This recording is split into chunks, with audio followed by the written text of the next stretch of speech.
Hello friends, good morning to all of you. स्वागत है एक बार फिर से आप सभी विद्यार्थियों का पीडब्ल्यू बीपीसीएस के ऑनलाइन प्लेटफॉर्म पर। कैसे हैं आप लोग? उम्मीद करते हैं कि सब लोग अच्छे होंगे। बस एक ही चीज़ आपको बेचैन कर रही है कि सर प्रारंभिक परीक्षा देने के बाद मुख्य परीक्षा की तैयारी शुरू करें या नहीं। क्या जाएगी कट ऑफ, कितने पे हो जाएगा प्रीलिम्स। इस बार मैं कट ऑफ बताने वाला ही नहीं था। कब तक? जब तक कि आयोग की आंसर की ना आ जाए, और आयोग की आंसर की आने के बाद बच्चों के रुझान ना आ जाए। क्योंकि देखिए, किसी भी एग्जाम के कट ऑफ का मूल्यांकन करने के लिए दो आधार होते हैं। एक आधार पेपर का स्टैंडर्ड, दूसरा आधार बच्चों का रुझान। केवल पेपर के स्टैंडर्ड से ही आप कट ऑफ का अंदाजा नहीं लगा सकते। डिपेंड इस बात पर करता है कि उस पेपर को बच्चों ने कैसे टैकल किया, उस बार क्या रुझान रहे, ये जान लेना बहुत ज़रूरी है। जितना अधिक रुझान मिलता है उतना सटीक कट ऑफ का अंदाजा लगाया जा सकता है। और केवल व्यक्ति एज्यूम कर सकता है, और एज्यूम 4, 5, 6 प्रश्नों के बीच किया जाता है। सटीक एग्जैक्ट कट ऑफ आयोग बताता है, व्यक्ति आयोग नहीं है। व्यक्ति केवल परीक्षा के पैटर्न के आधार पर, बच्चों के पेपर के रुझान के आधार पर एक अनुमान आपको 5 से 6 क्वेश्चन के बीच देता है कि इतने से कम नहीं जाएगी और इतने से ज़्यादा भी नहीं जाएगी। तो बहुत सारे बच्चों के लगातार मैसेज व्यक्तिगत तौर पर भी और यूट्यूब पर भी आ रहे थे, सर प्लीज़ एक बार कट ऑफ के बारे में डिस्कस करिए, कुछ आइडिया तो लगे, हम लोग शुरू करें पढ़ना या नहीं करें। दिमाग बहुत ऊहा-पोह में है, तो ऊहा-पोह में ना रहें। इसकी वजह से मेरा मन हुआ कि अभी दीपावली का अवकाश भी हो जाएगा, और इसी ऊहा-पोह में आप दीपावली के अवकाश में भी रहेंगे। तो एक आपसे संक्षिप्त चर्चा में कट ऑफ को लेकर कर देता हूँ कि किन बच्चों को मुख्य परीक्षा की तैयारी शुरू कर देनी चाहिए। कट ऑफ किससे कम जाने की संभावना नहीं है, जा नहीं सकती ऐसा नहीं बोला जा सकता, जाने की संभावना कम है। और किससे अधिक जाने की संभावना नहीं है, किसके बीच में रहने का अनुमान है, और किन बच्चों को परीक्षा शुरू मेंस के लिए आपको अपना प्रिपरेशन और आंसर राइटिंग स्टार्ट कर देना चाहिए, इसको लेकर के मैं आपसे चर्चा चर्चा करता हूं। देखिए, तो मैंने आपको पहले ही बता दिया कि हम कट ऑफ की चर्चा दो आधारों पर करते हैं। हम कट ऑफ की चर्चा जो है वह दो आधारों पर करते हैं। एक एग्जाम का स्टैंडर्ड, एक है एग्जाम का स्टैंडर्ड कैसे था, यानी कि पेपर का लेवल कैसे था। और दूसरा तरीका हो सकता है स्टूडेंट्स के परफॉर्मेंस, स्टूडेंट्स के परफॉर्मेंस, ये भी बहुत मायने करता है।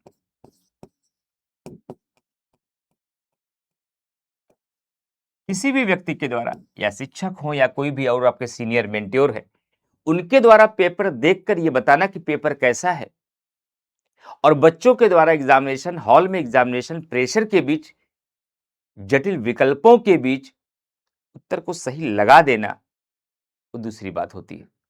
दोनों में एक बड़ा अंतर होता है। इस बात को हम सभी शिक्षक एक्सेप्ट करते हैं कि जाहिर सी बात है, एग्जामिनेशन हॉल के बाद हर टीचर अपने अपने सब्जेक्ट का विशेषज्ञ होता है, एक्सपर्ट होता है। तो टीचर को, हम लोगों को ये कई बार लगता है कि पॉलिटी में तो लगभग 90% सवाल हो सकते थे, 100% हो सकते थे। हिस्ट्री वाले टीचर को लग सकता नहीं पेपर तो ईजी था, कोई दिक्कत की बात नहीं, ये सवाल पूछे जाते रहे हैं। साइंस को भी टीचर को लगेगा नहीं पेपर तो ठीक था। लेकिन जब आप एग्जाम में बैठते हैं, एग्जामिनेशन हॉल में बैठते हैं, 150 सवाल सभी विषयों के आपके सामने एक साथ होते हैं, और एग्जामिनेशन हॉल का जो प्रेशर होता है, उसके बीच जब सवाल किया जाता है, उसका परफॉर्मेंस दूसरा होता है, ओरिजिनल परफॉर्मेंस। और हम तो कई बार कहते हैं कि जब पेपर देख के बच्चा निकलता है, तब भी परफॉर्मेंस दूसरा होता है, और घर पहुंचकर जब तक आंसर की आती है, तब तक परफॉर्मेंस बदल चुका होता है। इसलिए तुरंत कट ऑफ पर चर्चा कर पाना लगभग थोड़ा मुश्किल हो पाता है। इतना आसान नहीं हो पाता है कि कट ऑफ क्या जाएगी, जब तक बच्चों के रुझान क्लियर ना हो।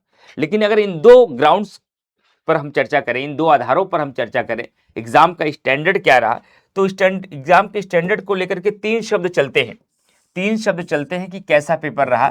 या तो पेपर कहा जाता है कि बहुत ईजी रहा, या तो पेपर कहा जाता है बहुत ईजी रहा, या तो पेपर कहा जाता है मॉडरेट रहा, मॉडरेट रहा, या तो कहा जाता है कि पेपर काफी हार्ड रहा यानी टफ रहा।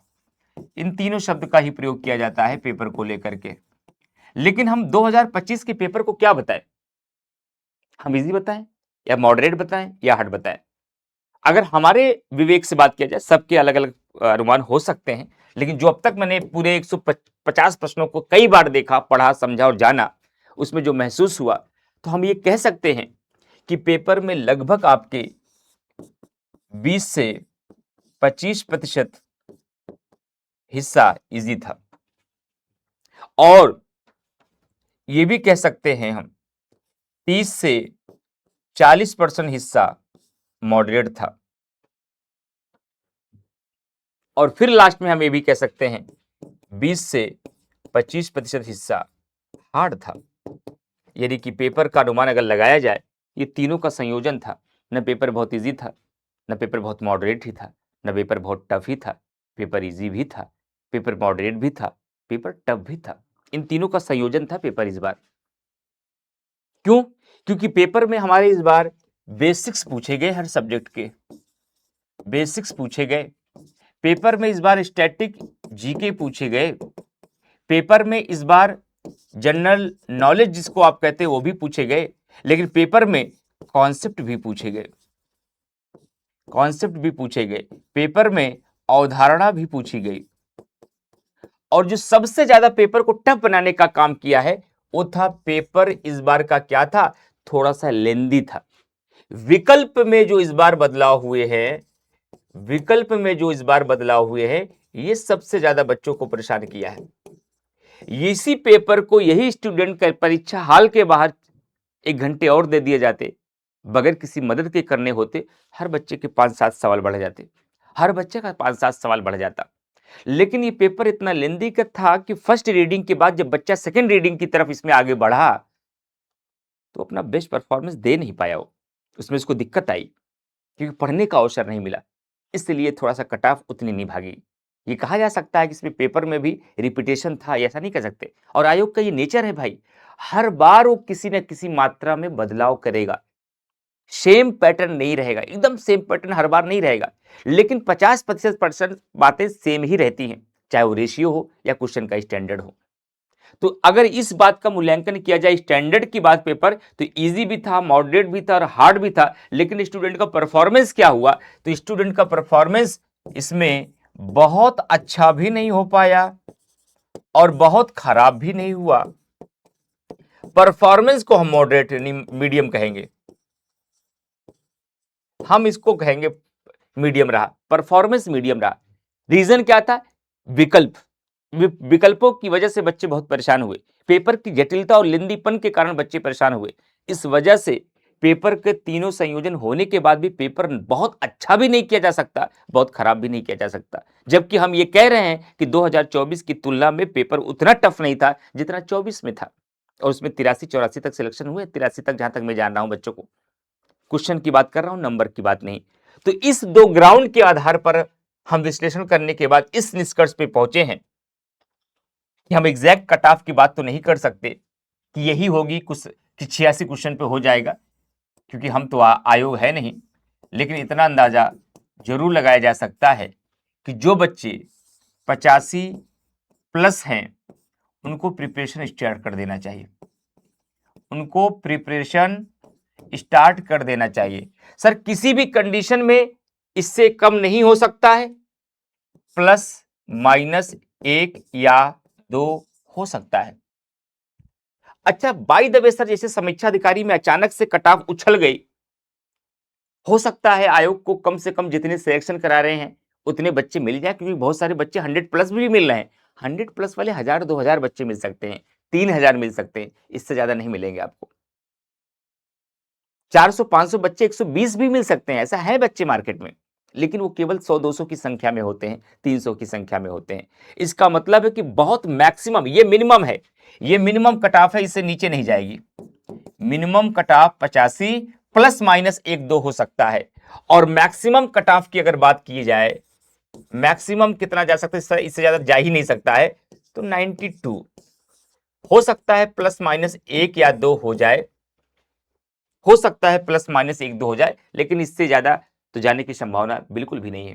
प्लस माइनस 1-2 हो सकती है 92 के, इससे मैक्सिमम नहीं जाएगी, और 85 के प्लस माइनस 1-2 हो सकती है, इससे कम भी नहीं जा सकती। यानी कि 85 से 92 के बीच जो कट ऑफ है वो रहने की संभावना है। 85 से 92 के बीच जो कट ऑफ है वो रहने की संभावना है। तो कुल मिलाकर के हमारा मकसद सिर्फ कट ऑफ बताना यहाँ नहीं था आज। हमारा मकसद था कि किस लेवल तक के बच्चों को तैयारी शुरू कर देनी चाहिए। तो 85 प्लस तैयारी शुरू कर दीजिए। लेकिन सर एक संभावना आपने छोड़ दी, हो सकता है 1-2 क्वेश्चन कम भी हो जाए।